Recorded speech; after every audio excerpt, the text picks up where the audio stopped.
Entering a manual POD. To enter a POD in Web TMS, you may either go directly to the POD screen.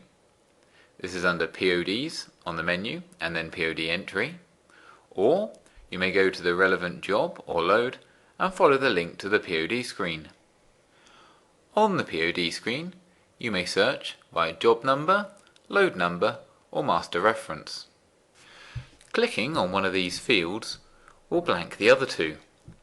This allows you to go from searching for a job to searching for a load without having to manually re-enter the load number. When searching by a load, each job upon that load will appear in the list in the bottom left. To add a POD to one of these jobs on the list, first click on the job. The job we are currently looking at is a delivery. As such, the collection side is greyed out. For a delivery, we may enter the delivery arrival, time and date, the delivery departure, time and date, and the name of the person who signed for it.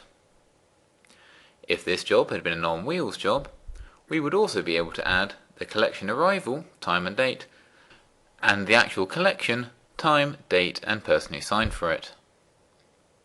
Though it is advisable, in cases such as these, to fill in all the available fields, you can, however, just enter the delivery departure details. The action box in the top right allows us to record what has happened to the job.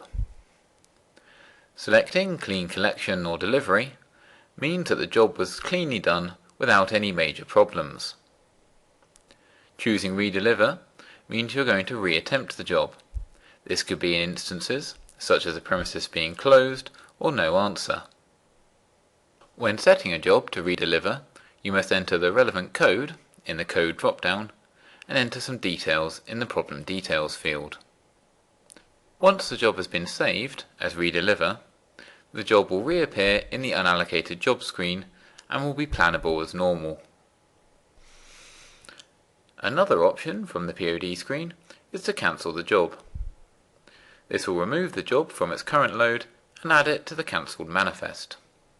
We may also set a job as refused. There are two options for setting a refused job, either wait for eJob or new manual job. If you set a job to wait for eJob, it will be closed from the POD screen and ready to invoice. The idea would be that your customer is then going to send you new instructions on a separate job. Selecting New Manual Job will then give you the option to create a new job from the POD screen. The previous job will then be linked to this job in the notes and on the pricing screen. Both may still, however, be invoiced separately.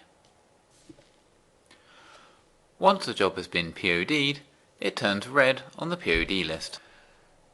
The four main options on the POD screen are devised on the principle that there are ultimately only four outcomes to a job. Either it has been completely delivered, in which case it's clean delivery, it's been completely redelivered, in which case it's redeliver, it's been cancelled by the customer, in which case it's cancelled, or it's been wholly or partially refused, in which case we use the refused option.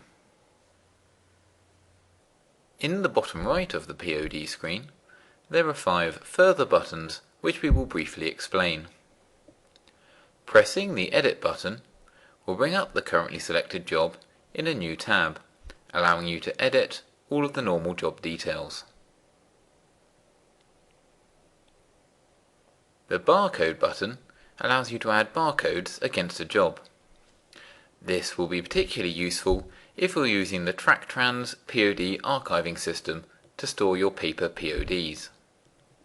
The Change to Via button only exists for on-wheels jobs. This allows you, with a simple button press, to change the job type from on-wheels to via depot. This would be useful if your driver has gone out and done the collection but hasn't got time to do the delivery, so he's bringing it back to the depot. Job types may also be edited on the inquiry screen. The Interim button allows us to save PODs that are not complete, that is, PODs without an action against them. This doesn't close the POD, but simply saves it for us to come back to later. This is useful in instances such as adding the arrival dates and times to a job.